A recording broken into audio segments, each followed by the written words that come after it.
Okay, so Arthur and I, we want to make this, very relatable. But you get an invite to Charleston. People are still going to hear a lot about you for the rest of your life, Kieron, the way that you are going and by God's grace. So just tell us a little bit. You get there. I'm not talking about the idea of flying over.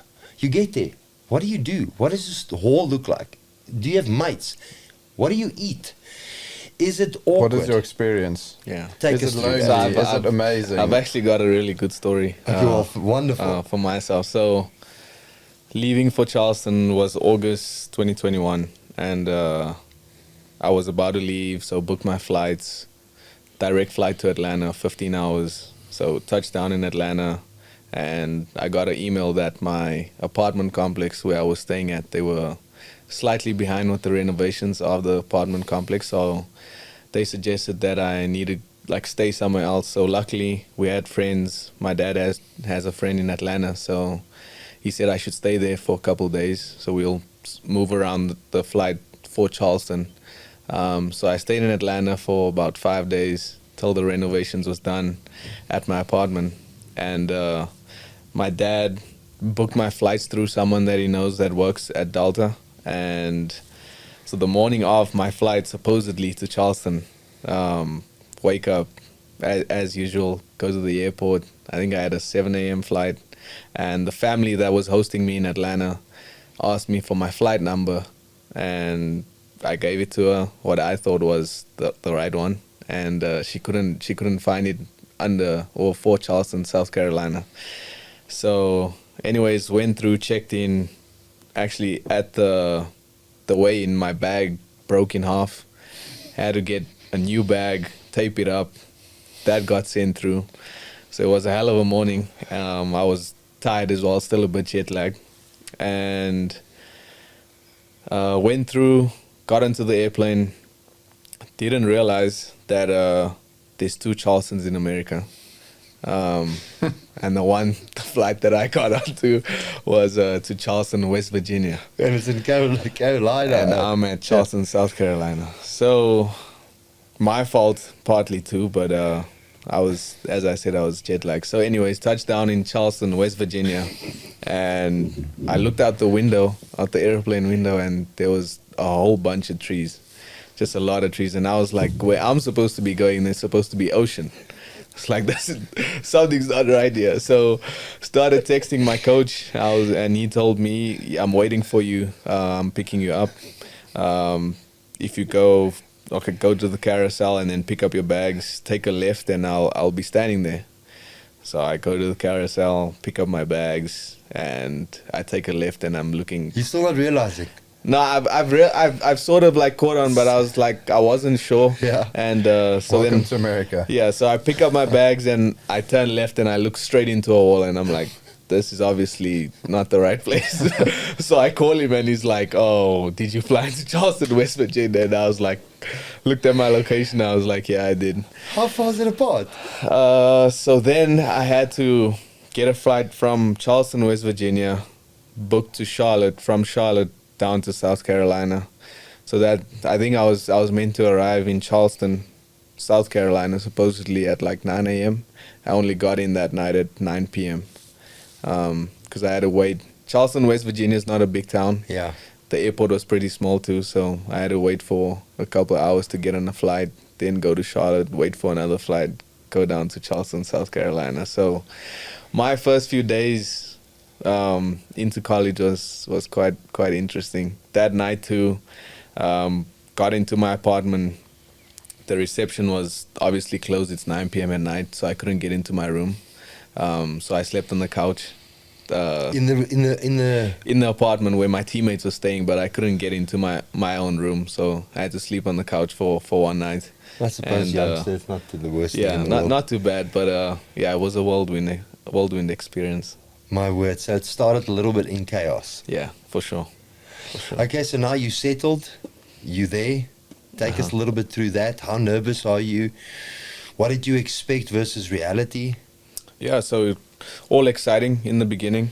I had a good relationship with my coach. At the time, our team was very new. He recruited a bunch of new players to try and change the landscape of the program.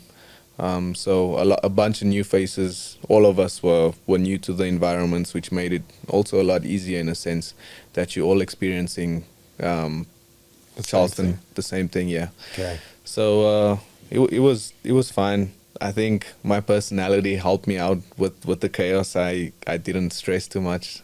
I'm generally known as a chill guy, so that helped me out. And then the expectations, I didn't really know much. I knew of guys such as Dylan Naidu, went to Arkansas. He came back. Garrick didn't stay long there too. So these guys were all in the Golf RSA squad with me before I left. So they familiarized me with what it would be like, but like you don't really know until you're there yourself. Yeah. And firsthand, I thought the American people were very friendly and forthcoming. Got a lot of help from the people at the school, orientation-wise, showing you where everything is. So, I think America's a good place to be. Obviously, first world countries, not as many inefficiencies as South Africa. Yeah. The people are friendly. The food is something that I don't quite enjoy though. I think we've got some really good food down here, and there's nothing like a good braai that you can have with your family on a Sunday afternoon or Saturday afternoon, and those are the small things that you miss when you're away. And so you get hand sort of picked, that was a reality.